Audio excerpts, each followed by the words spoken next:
이르되 내가 여기 있나이다. 아멘. 할렐루야. 오늘도 우리가 모인 이 자리에 하나님의 임재와 놀라우신 주의 은혜가 가득하게 넘쳐나기를 주의 이름으로 간절히 축원합니다. 오늘은 어버이날입니다. 즐거운 날이시죠? 어버이날은 우리가 부모님의 은혜와 사랑을 기념하며 부모님께 감사를 전하는 기념일입니다. 아마도 여기 계신 많은 분들이 다 자녀를 두신 부모가 되어서 이제 자녀 또는 손자들에게, 손녀들에게 이제 카네이션과 감사의 인사를 받고 계시겠지만, 우리가 오늘만큼은 우리가 부모로서가 아니라 자녀로서 지난 수년간 나를 사랑으로 키워주시고 또 삶으로 보여주셨던 그 부모님의 사랑과 은혜를 다시 한번 기억하며 그 사랑에 감사를 드리고, 또 나도 아빠와 같이, 엄마와 같이 그런 부모가 되겠노라 다짐하는 시간이 되기를 소망합니다. 오늘 우리가 함께 읽은 이 말씀은 우리가 너무나 잘 알고 있는 모세가 하나님으로부터 소명을 받는 내용입니다. 애굽의 바로왕이 애굽 안에서 점점 번성해져 가는 이스라엘 백성들로 인해서 근심하다가 결국 백성들에게 명령을 내리게 되죠. 아들이 태어나면 나일강에 버리고 딸이 태어나면 그대로 두어라, 이렇게 명령을 내리고 맙니다. 그때의 모세의 어머니인 요게벳은 모세를 낳고 나서 이 모세의 얼굴을 보고 도저히 버리지 못해서 석 달 동안 몰래 키우게 됩니다. 하지만 더 이상 숨길 수 없게 되자 그를 갈대 상자에 넣어서 나일강 갈대 사이에 숨겨둔 채로 가만히 지켜보았습니다. 마침 목욕을 하기 위해서 나일강가로 내려왔던 바로의 딸이 그 모세가 담겨있던 갈대 상자를 발견하게 됩니다. 그리고 그가 히브리 사람의 아기라는 것을 알고 있던 바로의 딸이 이를 불쌍히 여기자 모세의 누이였던 미리암이 나타나서 이 아이에게 젖을 물릴 유모를 내가 알고 있다 라며 그 유모를 데려오게 했다고 말합니다.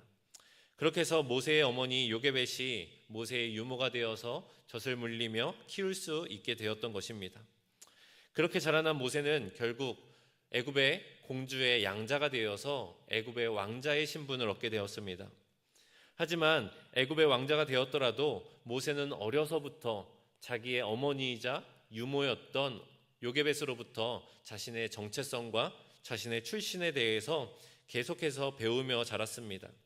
그래서 비록 자신이 애굽의 왕자로서 지금은 여러 특권들을 누리며 살고 있지만 아직도 이 성 밖에서는 여전히 극심한 노역과 학대 속에서 고통받는 이스라엘 백성들, 즉 자신의 동족들이 저 성 밖에 있다는 것을 기억하였고 늘 그들을 향한 연민의 마음을 품고 있었습니다. 사도행전 7장 23절부터 24절의 말씀을 보면 이런 말씀이 나옵니다. 나이가 40이 되매 그 형제 이스라엘 자손을 돌볼 생각이 나더니 한 사람이 원통한 일 당함을 보고 보호하여 압제받는 자를 위하여 원수를 갚아 애굽 사람을 쳐 죽이니라.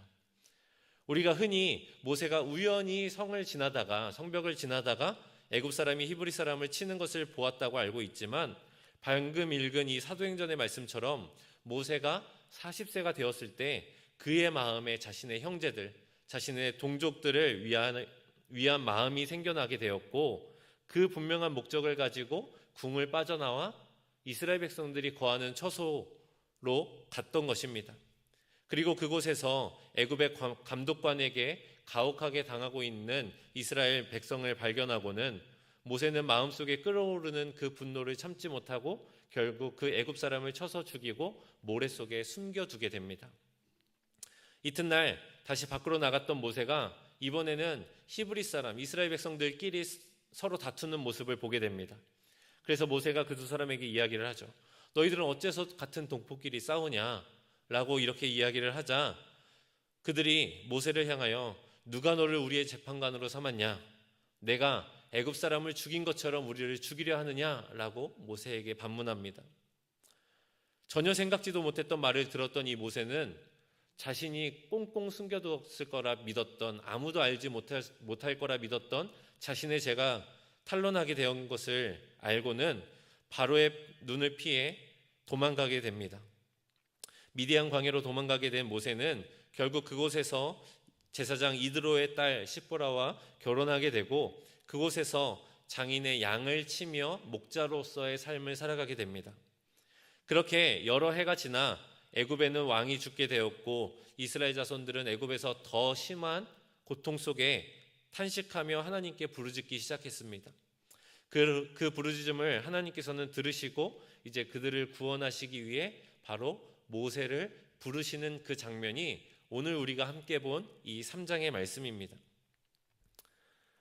미디안 땅에서 40년 동안 양을 치며 지냈던 모세가 오늘은 양을 치며 호렙산이라는 곳에 이르게 되었습니다.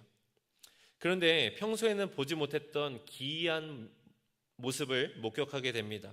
바로 산 위에 떨기나무 한 그루가 불타고 있는 것입니다. 성경에 나오는 이 떨기나무는 애굽과 이 호렙산 지역, 시내산 지역에서 흔히 볼 수 있는 아카시아 종류의 가시나무를 뜻합니다. 제가 준비한 사진을 한번 보시면 이 사진이 떨기나무입니다. 이렇게 사막 한가운데에 피어있는 이 나무인데, 이 광야에서 흔히 볼 수 있는 이 떨기나무의 특징은 아무래도 사막에서 자라다 보니까 물이 풍족하지 않아도 수십 년을 살 수 있다고 합니다. 그리고 또 그러한 특성 때문에 이 나무가 군락을 이루지 않고 저 사진처럼 한 그룹씩만 이렇게 덩그러니 자라는 것을 보게 됩니다. 그리고 보시는 것처럼 잎이 덤불처럼 되어 있어서 저게 자라면 이렇게 덤불처럼 덮인다고 합니다. 그러다 보니 건조하고 뜨거운 이 사막의 지역의 특성 때문에 때로는 자연의 그 지열로 인해서 자연스럽게 불이 붙는 일도 가끔씩 일어난다고 합니다. 그러니 여러분, 모세가 40년 동안 미디안에서 양을 치는 목자로 살지 않았습니까? 그러면 모세가 양을 먹이기 위해서 그 근방에는 돌아다니지 않은 곳이 없을 겁니다.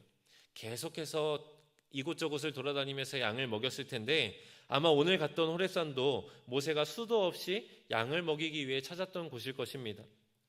그렇게 모세가 매일 지나며 바라보던 자연스러운 풍경 속에서 떨기나무가 불타고 있는 것을 보자 모세는 아마 자주 저렇게 떨기나무가 불붙는 모습을 보았을 것입니다.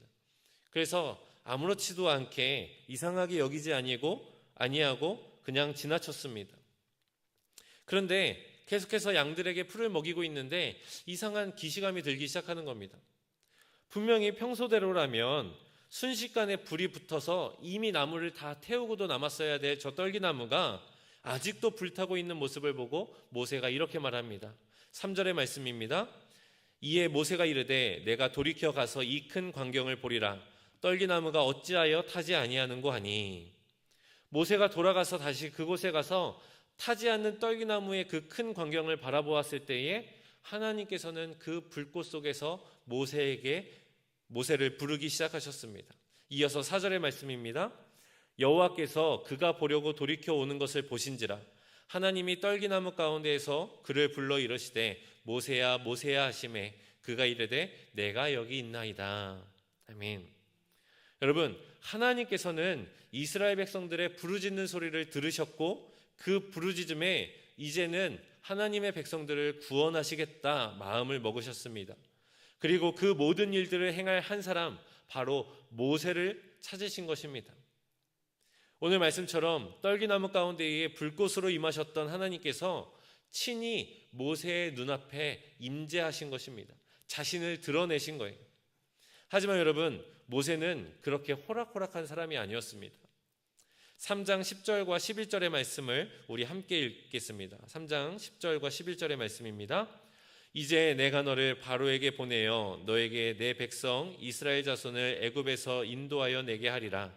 모세가 하나님께 아뢰되 내가 누구이기에 바로에게 가며 이스라엘 자손을 애굽에서 인도하여 내리이까. 아멘.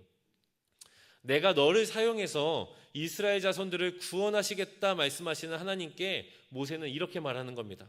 아유, 하나님, 제가 누구라고 거기를 가서 이스라엘을 구합니까? 하나님, 저 아시잖아요. 저 그냥 양이나 치는 목자예요. 사람 잘못 보셨어요. 이렇게 단칼에 거절합니다. 그러자 하나님께서는 또다시 모세에게 야, 내가 너랑 반드시 함께 할 거야. 걱정하지 마 라고 위로하십니다. 그랬더니 모세는 또 이렇게 이야기합니다. 아니, 하나님, 제가 애굽에 갔다고 칩시다. 그러면 거기에 가서 이스라엘 백성들에게 너희의 조상 하나님께서 나를 보내셨다 이렇게 말하면 끝입니까? 그들이 저를 향해서 내가 뭘 믿고 너를 믿느냐라고 물어보면, 그의 이름이 무엇이냐 물어보면 제가 무엇라고 대답해야 합니까? 라고 반문하는 겁니다.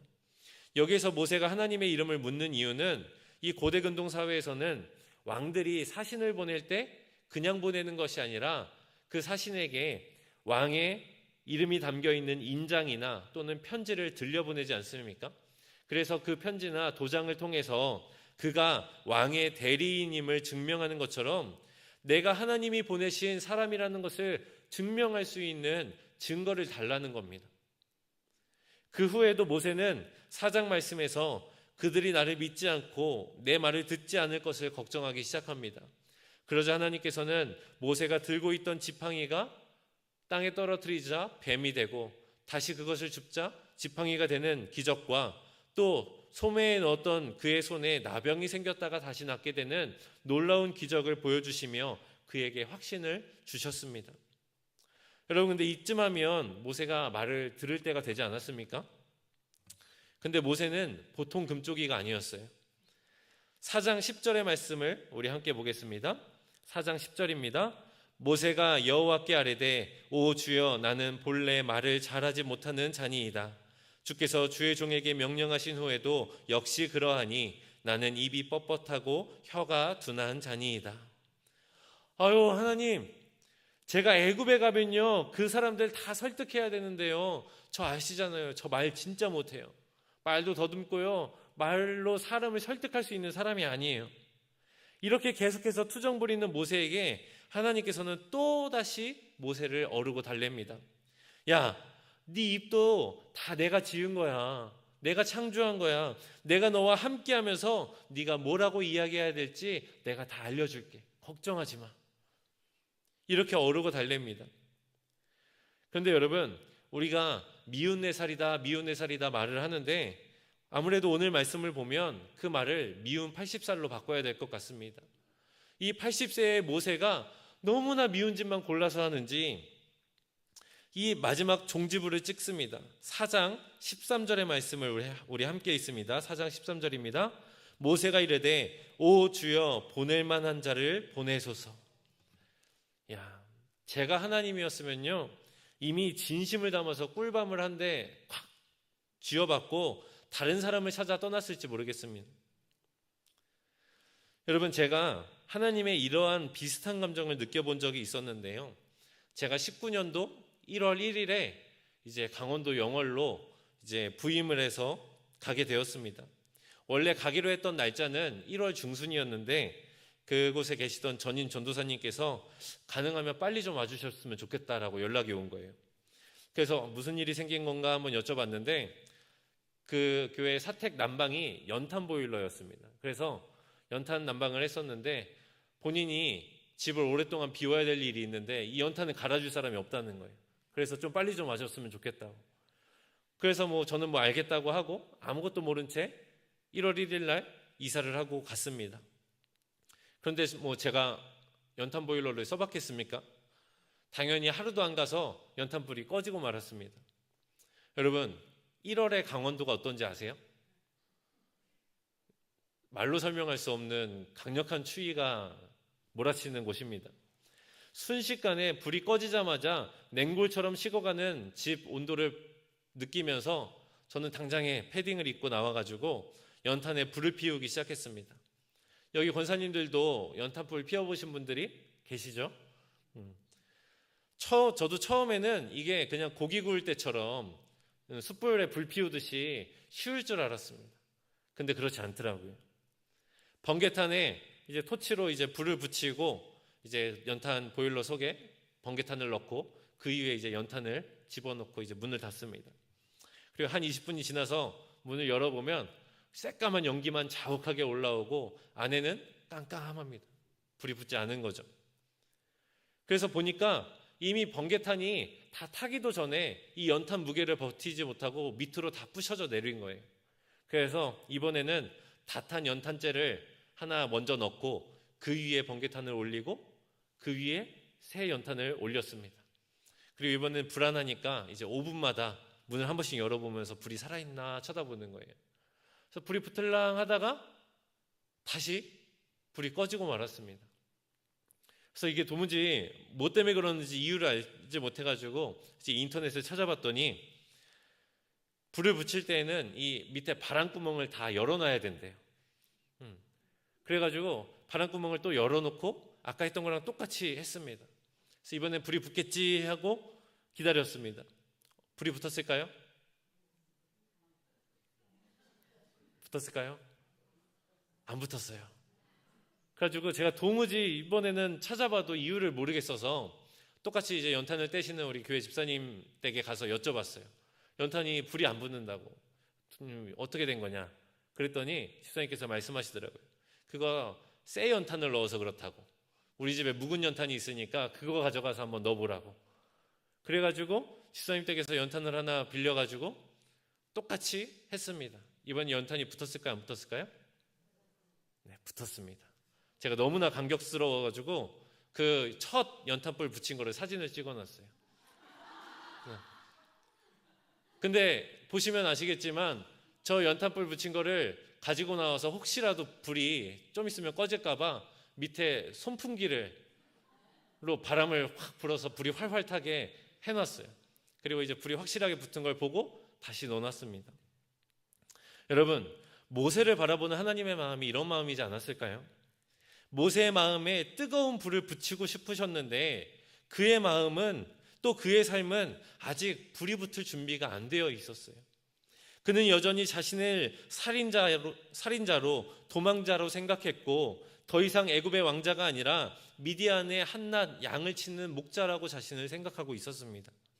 마치 연탄을 피우기 위해서 번개탄에 불을 붙였지만 불이 붙지 않고 또 불문을 열어놓았는데도 불이 붙지 않고 또 새 연탄이라고 해서 또 묵은 연탄을 갖다 놓는 것처럼 도무지 여러 방법들을 다 동원해봐도 불이 붙지 않았던 것처럼 눈앞에 떨기나무의 불길로서 임하셨던 하나님이 자신을 향한 계획을 아무리 말씀하시고 내가 너와 함께하겠노라, 내가 너를 도와주겠노라 말씀하심에도 불구하고 하나님 아직이요, 저는 아직 준비가 안 됐는걸요, 저는 아직도 연약하고 부족한걸요, 제 혀는 뻣뻣한걸요, 이렇게 수많은 핑계들로 하나님의 불꽃이 자신에게로 옮겨 붙기를 거부했던 그 모세의 모습처럼 여러분, 우리의 모습도 그 이스라엘을 처음에 사랑하고 불의를 참지 못했던 그 뜨거움이 이제는 차갑게 식어버린 이 모세의 신앙이 바로 우리들의 모습과 비슷하지 않습니까? 우리들도 하나님과 교회를 향하여 뜨겁게 불타오르던 그 열정이, 그 신앙이 어느샌가 식어버리고 차갑게 되어버려서 힘들다는 이유로, 상처받았다는 이유로, 내게 능력과 자격이 없다는 이유로 나를 찾아오신 하나님 앞에 이런저런 핑계를 대며 주여 보낼 만한 자를 보내소서라고 말하고 있지는 않습니까? 추운 겨울 차가워진 방바닥을 만지며 어떻게든 그 연탄에 불을 붙이고자 했던 그 저의 모습처럼 오늘 이 시간에도 하나님께서는 차갑게 식어가는 이 세대를 위해서, 또 고통 속에서 울부짖고 있는 이 나라를 위해서 하나님의 나라를 이루어 나갈 그 한 사람, 그 모세를 찾고 계시는 것입니다. 능력이 없고 자격이 없어도 괜찮습니다. 모세처럼 아직 불붙을 준비가 되지 않아도 괜찮습니다. 하나님께서는 끝까지 인내하시며 결국 모세에게 불을 붙여주셨던 것처럼 저와 여러분들이 준비가 되지 않았다 할지라도, 아직 부족하다 할지라도 결국 우리에게 하나님께서는 불을 붙여주실 것입니다. 조금은 늦더라도 한번 붙은 불은 영원히 꺼지지 않고 모세가 출애굽의 놀라운 역사의 주인공이 되었던 것처럼 바로 저와 여러분들을 통해서 하나님의 놀라운 일들을 이루어 나가실 것을 믿음으로 순종하는 저와 여러분 모두가 되시기를 간절히 축원합니다. 그런데 여러분, 성경에서는 모세처럼 아직 불이 붙을 준비가 되지 않은 사람들도 있지만 반대로 하나님의 불을 기다리는 준비된 자들도 있었습니다. 사도행전 2장 1절부터 4절까지의 말씀입니다. 오순절 날이 이미 이름에 그들이 다 같이 한 곳에 모였더니 호련히 하늘로부터 급하고 강한 바람 같은 소리가 있어 그들이 앉은 온 집에 가득하며 마치 불의 혀처럼 갈라지는 것들이 그에게 보여 각 사람 위에 하나씩 임하여 있더니 그들이 다 성령의 충만함을 받고 성령이 말하게 하심을 따라 다른 언어들로 말하기를 시작하니라. 아멘. 예수님께서 부활하신 이후에 제자들과 40일 동안 함께 하시다가 하늘로 승천하시면서 예수님께서는 제자들에게 말씀하셨습니다. 내가 나 대신에 보혜사 성령을 너희에게 보내주겠다라고 제자들에게 약속하셨습니다. 예수님께서 하늘로 올라가신 뒤 제자들은 오순절을 맞이하여서 한자리에 모여 예수님의 그 약속을 기다리며 기도하기 시작했습니다. 함께 읽었던 이 사도행전 2장 1절에 쓰였던 이 다같이라는 단어로 번역된 헬라어 호모디바도는 한 마음을 품다라는 뜻을 가지고 있습니다. 즉 다시 말하자면 오순절 날에 제자들이 주님께서 약속하신 성령을 간구하는 한 마음을 품고 한 자리에 모였다는 것입니다. 예수님께서 성령을 보내주시겠다고 분명하게 약속하셨고 그들이 비록 성령이 무엇인지, 성령이 어떠한 모습인지, 또 주님께서 주신다고 하신 그때가 언제인지 그 무엇 하나도 그들은 알지 못했지만 제자들은 그저 함께 모여 기도하며 주님의 약속을 기다렸던 것입니다. 그러자 그곳에 성령의 임재가 일어나기 시작합니다. 하늘에서부터 급하고 강한 바람 같은 소리가 온 집안 가득을 메우더니 마치 불의 혀처럼 갈라지는 것들로 눈에 보이기 시작합니다. 그리고 그 불의 혀들이 제자들 각 사람 한 사람 머리 위에 충만하게 임하기 시작합니다. 그들이 그토록 기대하고 간구해왔던 성령의 불이 임하기 시작한 겁니다. 성령의 불이 충만하게 임하자 그들은 각자 성령이 말하시는 대로 각자의 방언으로 기도하기 시작했고 그 방언으로 기도할 때에 그 모습을 바라보며 술 취했다고 말하는 유대인들에게 베드로는 설교를 시작합니다. 그리고 그 설교를 듣고 그 자리에서 세례를 받은 자들이 3,000명에 이르렀다고 성경은 기록하고 있습니다. 여러분, 제가 어릴 적에 형과 함께 부모님을 따라서 부모님의 계모임에 갔던 적이 있습니다. 이제 추수가 다 끝난 논 한가운데에서 고기를 구워 먹었는데요. 식사를 모두 마치고 어른들은 차를 마시러 이제 다 집에 들어가고 그 논 한가운데에 저와 형 둘만 남아 있었습니다. 두 형제가 그곳에서 뭐 할 게 있겠습니까? 그래서 그 숯불에 있는 그 숯불을 가지고 장난을 치기 시작했습니다. 젓가락을 가지고 숯불을 하나씩 집어가지고 그 불씨가 겨우 살아남은 그 숯덩이를 바닥에 놓고 발로 밟으며 놀기 시작했습니다. 근데 뭔가 느낌이 이상한 겁니다. 그래서 고개를 딱 들어봤더니 저와 형을 중심으로 까맣게 논이 불이 붙어서 타들어가고 있는 거예요. 점점 시간이 갈수록 까맣게 타들어가는 부분이 늘어나기 시작했고 저와 형은 놀래서 발로 어떻게든 그 불을 꺼보려고 노력했지만 불은 점점 커지면서 저희의 키를 넘어서기 시작했습니다. 너무나도 두려워서 아무것도 하지 못하고 그 중간에서 울며 가만히 있었을 때에 결국에는 그 불은 논을 전부 다 태우고 나서야 불이 꺼지게 되었습니다. 물론 추수가 다 끝난 이유라 피해를 입은 것은 아니었지만 그 순간 그 기억이 저는 오늘 이 말씀을 준비하면서 이 오순절 성령 임재 사건이 마치 제가 어린 시절 겪었던 이 사건과 매우 비슷하다고 생각이 들었습니다. 볏자리만 남아서 아무것도 없어 보이는 논이었지만 그 불씨가 겨우 살아남아 있던 그 숯덩이를 바닥에 내려놓자마자 걷잡을 수 없는 불길이 솟아올랐던 것처럼 언제라도 타오를 준비가 되어 있는 자들에게는 하나님의 성령의 작은 불씨가 주어지기만 하면 오순절 성령을 간구하던 제자들에게 성령의 불이 충만하게 임하였던 것처럼 걷잡을 수 없는 성령의 역사가 일어나게 된다는 것입니다. 사랑하는 성도 여러분, 그러한 성령의 역사가 저와 여러분들 가운데도 임하시기를 간절히 소망합니다. 그렇다면 이제는 나의 신앙을 되돌아보아야 할 때입니다. 지금 여러분들의 신앙은 모세와 같이 뜨거움을 잃어버리고 차갑게 식어 있습니까? 여러분의 눈앞에 불타는 떨기나무가 나타났음에도 불구하고 신앙의 뜨거움을 잃어버리고 나의 정체성을 잃어버리고 나는 안 된다며 나는 부족하다며 여러 핑계들을 대며 주님의 불꽃을 거부하고 있지는 않습니까? 아니면 오순절 제자들과 같이 지금도 하나님께서 속히 나에게 성령의 불길을 내려주시기를 간구하며 성령에 목말라 앓고 계시진 않습니까? 마치 논바닥에 마른 풀들처럼 언제라도 주님께서 성령의 불씨만 내려주시면 내가 뜨겁게 타오를 준비가 되어 있는 그러한 신앙의 자세로 살아가고 있습니까?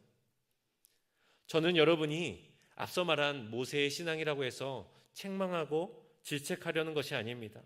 또 두 번째 말한 이야기처럼 제자들의 신앙을 가졌다고 하여서 칭찬하려는 것이 아닙니다. 하나님은 결국 준비되지 않은 모세를 통하여 애굽의 압제 속에서 신음하는 자신들의 백성을 구원하셨고 또 준비하고 있던 제자들을 통하여서 온 열방에 초대교회를 세우고 온 세계 만민들을 구원하시는 역사를 이루셨습니다. 즉 여러분, 중요한 것은 나의 신앙이 지금 불을 받을 준비가 되었느냐 안 됐느냐가 중요한 것이 아닙니다. 중요한 것은 내가 지금 과연 하나님의 불 앞에 서 있는가입니다. 모세가 가려던 길을 멈추고 불타는 떨기나무로 발길을 돌렸던 것처럼 또 제자들이 언제 임하실지 모르는 성령의 임재를 간구하며 오순절에 한 곳에 모여 기도하였던 것처럼 지금 우리가 주님의 불 앞에 서 있느냐, 그것이 우리에게 중요한 것입니다. 하나님의 역사는 나에게 달려있는 것이 아닙니다. 내가 부족하면 주님께서 채워주실 것이고 내가 연약하면 주님께서 나와 함께 하시며 도우실 것입니다.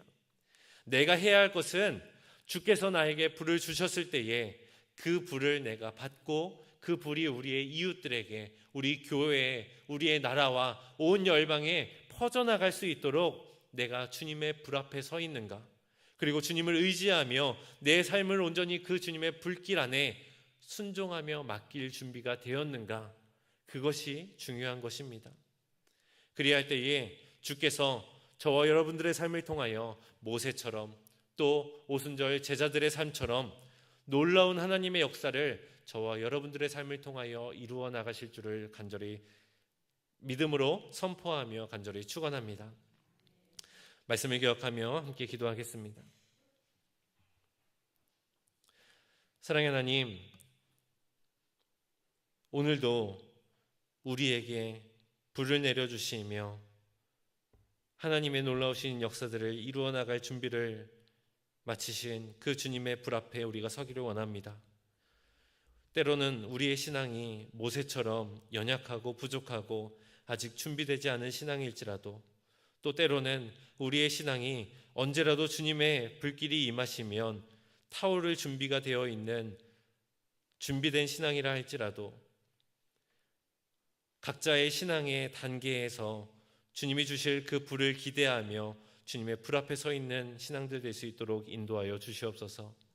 주님, 그리하여서 우리가 주께서 주시는 불을 간직할 때에 때로는 모세와 같이 그 불이 늦게 붙을지도 모르고 또 제자들과 같이 그 불이 순식간에 타오를지도 모르지만 결국에는 나의 삶을 통하여 하나님께서 원하시는 일들을 이루어 나가시며 하나님의 나라를 이루어 나가실 것을 믿습니다.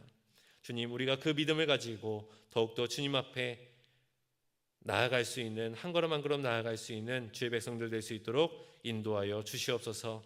주께서 이루실 일들을 기대하오며 이 모든 말씀 예수님의 이름으로 감사하며 기도하옵나이다. 아멘.